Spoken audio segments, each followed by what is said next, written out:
মানার আমল করার তৌফিক দান করেন। এই জন্য আল্লাহ রসুলের জীবনী পড়বেন। আমাদের সমাজের বহু মানুষ আছে আল্লাহ রসুল সম্পর্কে জানেই না, উনি কেমন ছিল, তার জীবন কেমন ছিল, তার আদর্শ কি ছিল। ওনার জীবনী পড়েন। আলহামদুলিল্লাহ আমাদের বাইতুল মুকাররমে আন্তর্জাতিক বই মেলা শুরু হয়েছে।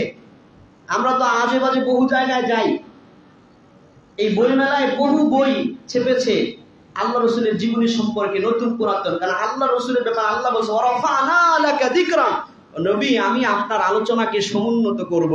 যুগে যুগে এমন কোন যুগ নাই যেই যুগে আল্লাহ রসুলের জীবনী লেখা হয় নাই, বর্তমানেও লেখা হচ্ছে।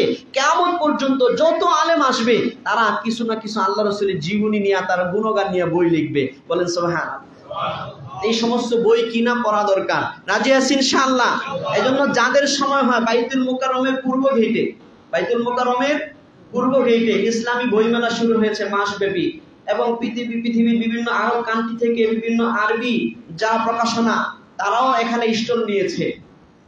অন্যান্য বছরের তুলনায় এই বছরের বইমেলাটা একটু আরো আধুনিক হয়েছে এবং আরো সামগ্রিক হয়েছে।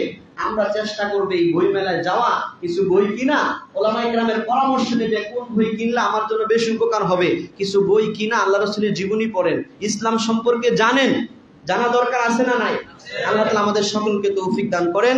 যে কথাগুলো বললাম এই কথাগুলোর উপর আমল করার তৌফিক দান করেন। ওয়া আখিরি দাওয়ানা আনিল হামদুলিল্লাহি রাব্বিল আলামিন।